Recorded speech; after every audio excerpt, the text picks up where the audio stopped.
what are the numbers of doctors who actually publicly provide such services, and what are their conditions in Texas? Like, what are the issues they operate? I'm not sure, but when I was starting to do research, I just Googled abortion providers, and one of the very first ones was this doctor. He's in Houston, but if you go to his website, it's the #1 thing. He lists all we do. He was very clearly pro-choice and was saying we do all of these things. You don't even need to go to Planned Parenthood or Christ Pregnancy Center or wherever you feel like you need to go. If you need anything done, come to me. We'll give you whatever. I mean, and that's just what his website was about. Because these very doctors are also #1 right. of them are on the top, like right. Killed. Right. But so yeah, and you think of like the Dr. Tiller, and like that was the high profile. Exactly. But I know what state was it that was saying that it would be legal to kill anyone who provided abortion? And that's what I was going to say. That's very scary. That one about it becomes a Texas resident, because that means that opens the gateway for legislation saying that it's murder. Having an abortion would be murder, because if it's defined as a Texas resident, right. So that's really scary. But in terms of conditions, I know I just talked to someone. Was that with you? Yeah, who interned at Planned Parenthood, or no, maybe it wasn't her. Someone saying that they have a friend that is a cleaning lady in Planned Parenthood. And so every day she walks in, she gets harassed by people outside just walking into Planned Parenthood. And she was like, I just work here, just going to work. But that's the way it's even in right. blue states in New York, where I volunteer at Planned Parenthood. You always are walking through the right, which is very well organized, and they're always there picketing. Well organized. There was actually an event this past Sunday in Houston. It's a national thing. They're doing national bowl-a-thon. So you get a bowling team together and you go bowling and you fundraise for emergency abortion funds. And there's one in Houston called the Lilith Fund, which does great work. And they had pictures of all of the people protesting outside the bowling alley with their 6-year-old children outside protesting. But so yeah, there's a very strong, very well organized counter protesting. But they're a minority, because I think the polls show that most people in America support, 80% support abortion rights. So I believe these people who were yelling, they have a lot of power, but I think they're not the majority of Americans. But it's one of those, in America, I don't know about nationwide, but in Texas. No, it's different. Right. Yeah, I was saying, and not even but just in terms of who is in power. It may not be the majority viewpoint, but if you're in power, right. Well, and our senators really, a representative, and our representatives, are they really representative of us? No, absolutely not. That's the problem. Right.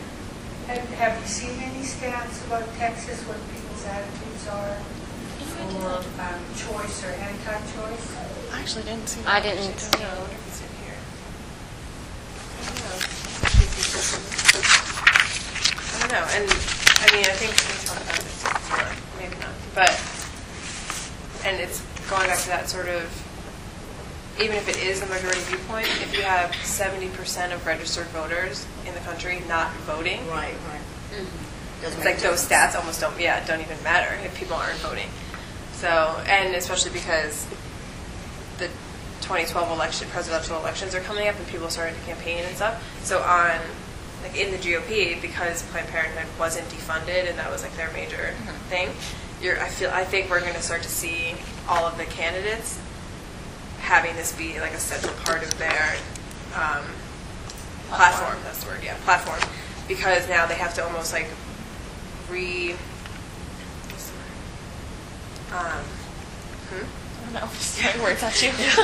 They have to make it clear. I don't know what the word is. Make it clear that they have a commitment to this agenda, and show this is what we're going to do to push it through, and that if you elect me, we will defund Planned Parenthood. That sort of discourse, I feel is going to become more central, where it used to be sort of just on a candidate's website, and if you look for it, you can find it. But I think that we're going to start to see it be much more, again, of a central issue. See, I think it really does matter to have polls on what the general population thinks, even if they do not vote. Because the representatives are going to be careful not to aggravate people to then vote against them. And I don't think that Planned Parenthood is going to become a central point. And it'll be interesting to see, because if it does, they're going to get probably a huge backlash from the Yeah. people who supported Yeah, that's exactly what I was about to say. having Planned Parenthood. Yeah. Right.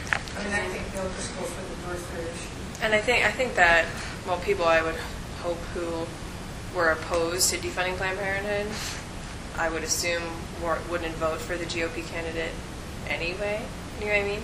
So I feel like, but to get like that sort of support from their own party and that sector, the religious right sector, I don't know. I don't know. It'll be interesting. It'll be interesting. The reasonable that we get what people's voices are, the diversity of voices, with the cultural issues, and all of the other issues that we bring those to the forefront and highlight what people's opinions are, that can change the discourse. I found some charts. It's not the voice of citizens, but committees for in Texas, local committees. The House Committee on Appropriations, 48%, and it lists everyone in the committee, all the representatives. House Committee on Appropriations, 48% are anti-choice. House Committee on Public Health, 27% are anti-choice. House Committee on Human Services, 57% anti-choice, 57%. House Committee on State Affairs, 27% would vote anti-choice. Which one is this one? It cut it off. House Committee on Calendars, 20% say they're anti-choice. And House Committee on Transportation, 27%. So even though if they were allowed, if you didn't have to vote just within what your committee was about representing, then so it's sad. There's a huge majority of representatives in Texas who are clearly anti-choice, which is so scary because that's the one that would have something to do with it. I would think the Human Services, and it's 57. That was the big one, and it's actually the smallest committee out of all. So that's why the numbers high. Well, and I think people purposely went into that Do committee. the senators and representatives volunteer to be on committees, or are they appointed? Committees' assignments and chairmanships have a great impact. Committee chairs have the discretion to hear or not to hear any bill referred to their committee. This is important because every bill must have a committee hearing and be approved by a majority of committee members before it can proceed to the full House or for debate and possibly become law. So it doesn't say how you Right. So committee chairs I think have they're the discretion to appointed. hear. The I chairs think are they're. appointed? But I think I think it's volunteer basis, but I could be so wrong on that. I'm sure that So- the I think committee there's got to be. chairs are. I would assume there has to be a voting process. That's kind of like you have to be nominated or Right. elected or whatever. Right. That you can't just be like, I want to be on this and like walk in onto the committee. I would hope that. Yeah, But who yeah. knows? The committee chair for House Committee on Human Services, Patrick Rose, has voted 100% anti-choice thus far.